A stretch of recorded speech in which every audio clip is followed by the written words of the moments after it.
everyone. Hope you had a good time at IdentityShield 24. We are at the last session where we are going to talk about what's wrong with your password. You guys have been bombarded with a lot of cybersecurity terms in the past 2 days, ranging from basic authentication, authorization to single sign-on, IM, CSIM, and a lot more. But how it started was the first thing, that is password. That is where the root of authentication starts from, and today we are going to talk about it. First of all, before starting, let me give you a quick introduction about myself. I have been working in the cybersecurity domain for 2 years and have a dynamic expertise in security solutions. Also, I'm passionate about what's happening around me. Let's start with what password is. When we think of password, we think of a unique keyword that might help us identify ourselves. But have you ever thought about its evolution? How the word password has evolved? Back in the days, the Romans used the word watchwords to identify if the particular person belongs to my clan. So basically, the watchwords were used to know if the person is a friend or a foe, right? Post then, in 1920s, came the Prohibition period, where speakeasy bars came into picture. Therein, the alcohol was prohibited, and you got to use some codes or passwords, passcodes to get access to the same. It was in 1916 when the first digital password came into picture. There was a professor at MIT who created a project. It was just one digital computer, and all the users, all the students were using the same computer. And it was important for them to find out a way using which they can restrict the access. And that is where the concept of password came in, where the professor provided a unique username and password to each student within the university. Today, where we are sitting is the era of Web 2.0 password overload. Do you remember? Currently, we use a lot of sites, and there is an overload of 300 billion passwords currently. And then comes the future of passwordless. So this is the basic timeline. Also, on a regular basis, we come across a lot of password breaches. During COVID, Zoom, everybody knows Zoom here, right? So, Zoom, initially, when we used to access the meeting rooms, we were not asked any passwords or any codes. It was just you go to the link and you are within the meeting room. So what happened? This was used by attackers to enter in the meeting room and gain uninvited access, which was a security concern. Then Zoom came up with an idea that they'll impose a passcode, a 6-digit passcode, which would be used to ensure that the particular person is entering the meeting room. But that's not enough. Even that passcode can be hacked. A 6-digit passcode can be hacked within a minute. So there was a password breach that happened in 2020 with Zoom. And for this, they took a lot of measures. Similarly, Microsoft is a big name. Even with Microsoft, a Russian hacking group cracked the password and gained access to the admin account of Microsoft, which was again a security breach related to password. Similarly, we see a lot of breaches happening every day regarding passwords within the newspapers. These are big names. Zerodha, we always use for stock market. So in this breach, the stock market profile was hacked by gaining the access of the password. Talking about the Uber and Roadster breach, everybody has played GTA here, right? GTA, you guys must have played. So Rockstar is the developer of GTA. So they got breached, and GTA 6 आने से पहले ही the data got leaked. Similarly, with Uber, the story was a one of the employee left the company and the user was not deprovisioned, his password got breached, and the attacker used those passwords to access the Uber account, which was of managerial level, and it cost Uber to pay $1 million to ensure that this information does not leak up. So, do you think just one unique string, how that can lead to the loss of $1 million to a company? Here's a quick list. I'm pretty sure you guys must have one of the passwords written here. Maybe your Wi-Fi password, your phone password, or maybe your laptop device, right? These are the most commonly used passwords that we end up using. And wonder what? These passwords can be hacked in less than a second. So this is how these passwords protect you. You think that you are being protected, but you are not. Let's quickly go through the challenges that we face in Web 2.0 password. We're in the digital era and we use a lot of websites every day. It is very difficult for us to think of a unique, strong string to be used on all the platforms, right? That is where we end up reusing the password. Even my Gmail account and Instagram account has the same password. I hope the same goes for you, most of the guys sitting here. And as a human, we cannot think of strong passwords as well. We end up using the most common passwords. My laptop password is 1234. This is what we end up doing. To stop this, certain websites have password policies, wherein they say that your password should be of minimum 12 length, should include special characters.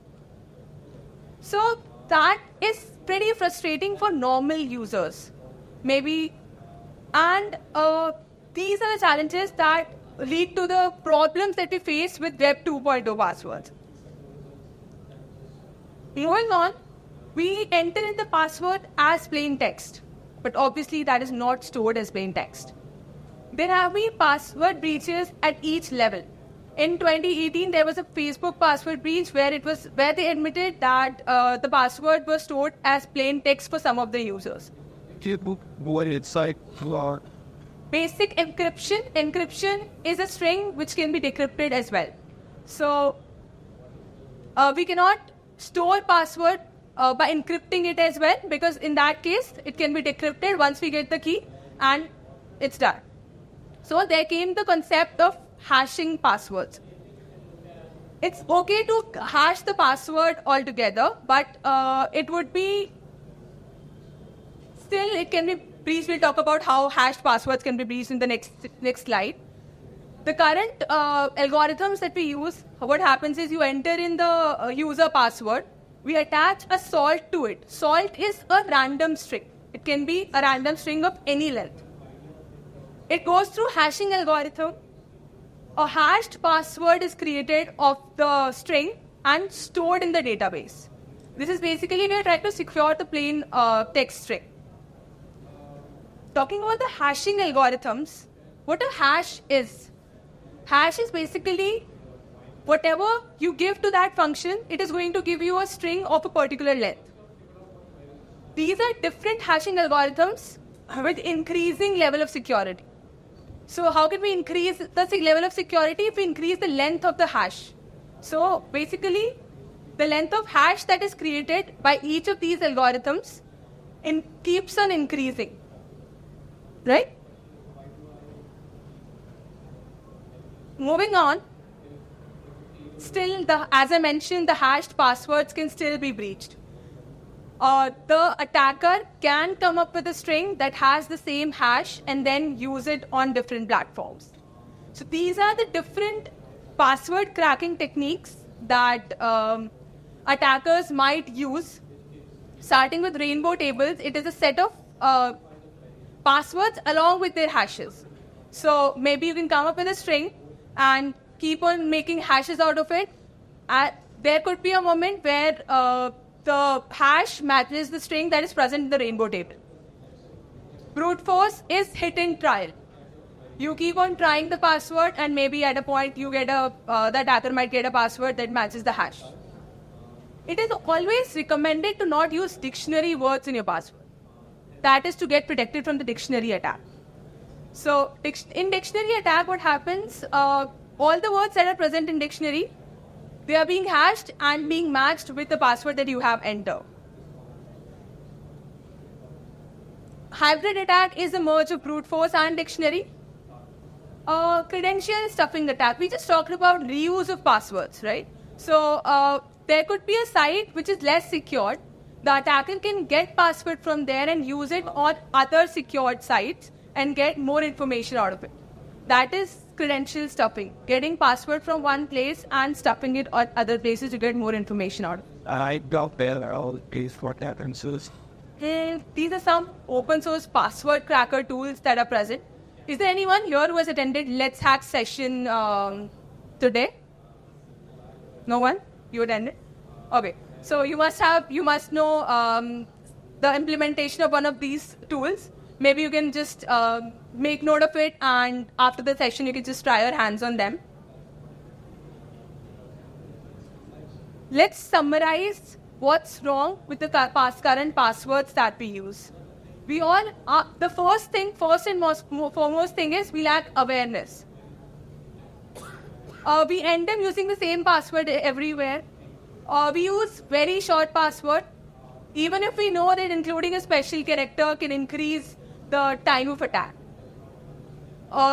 We guys share Netflix passwords within the family, which is also not correct ideally, because sharing passwords too freely can increase the chances of attacks.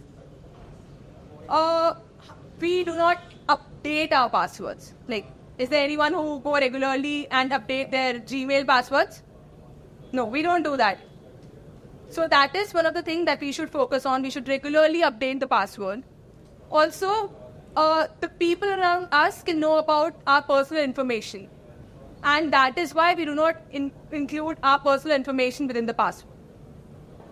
And as I mentioned at the beginning as well, the foremost thing is awareness. It is very important to realize how important the password could be and how the identity can be breached using a single unique keyword. Okay, so coming on to a point, maybe you might think, how can we make unique passwords for all the different sites that we use? That's where the concept of password managers came in.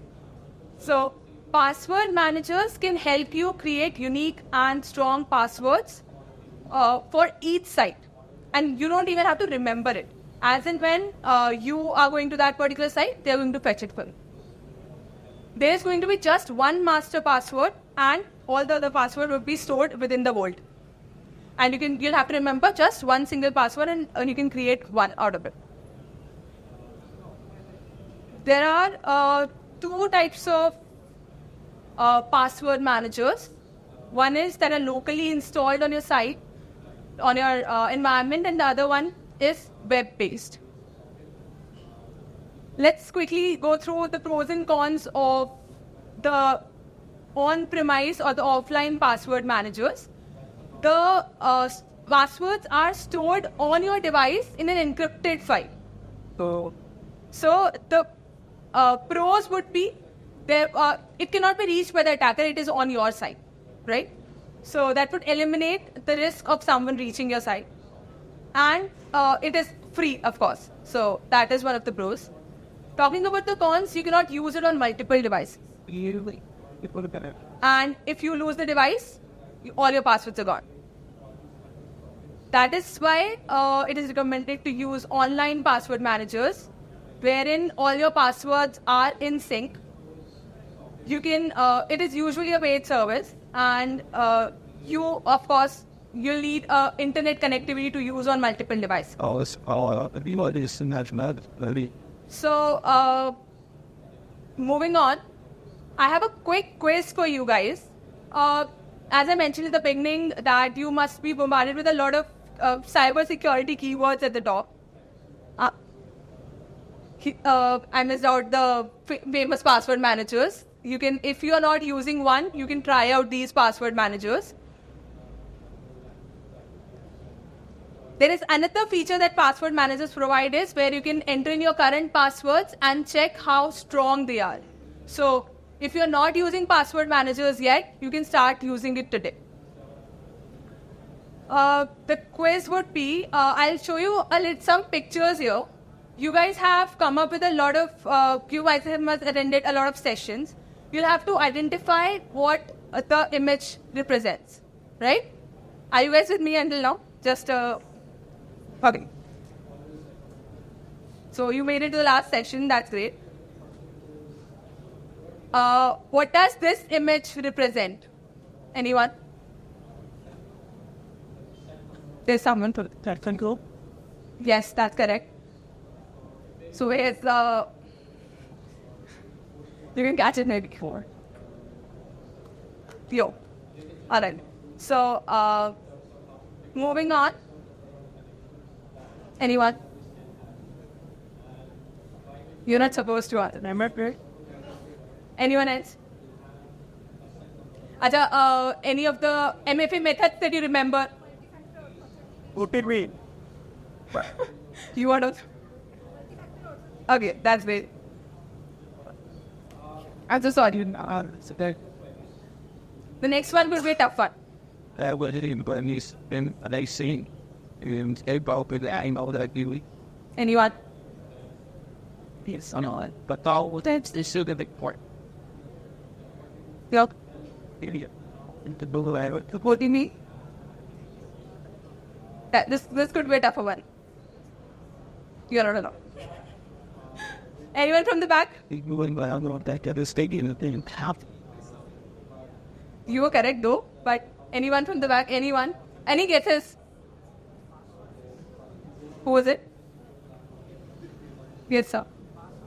Yes, that's correct. Here's one for you. What is that? My bad, I was. Okay. Bus unless what thing is when bus like that will be now in the people. So, one thing I want to mention here, the key takeaway I would suggest is you have heard a lot of terms from cybersecurity, but you can remember a few terms, maybe something like single sign-on, passwordless, multi-factor authentication, user provisioning.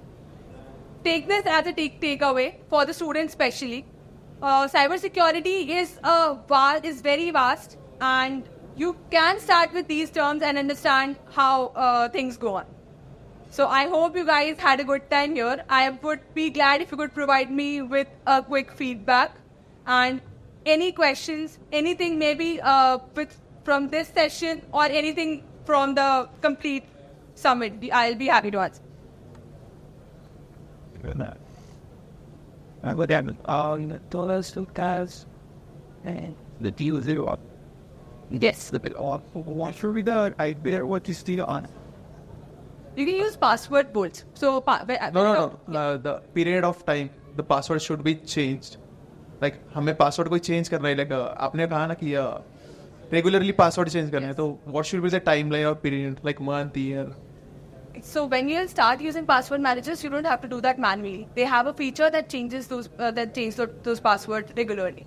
Apart from that, you can change passwords monthly. It depends on your case how you want to secure your identity. Anyone else? Anything? 5 months is you right to get this event. Yes. And those, What do you know? even the organization set the password expiry time in case of enterprise. All right. So I hope you guys had a good time. Thank you everyone for joining.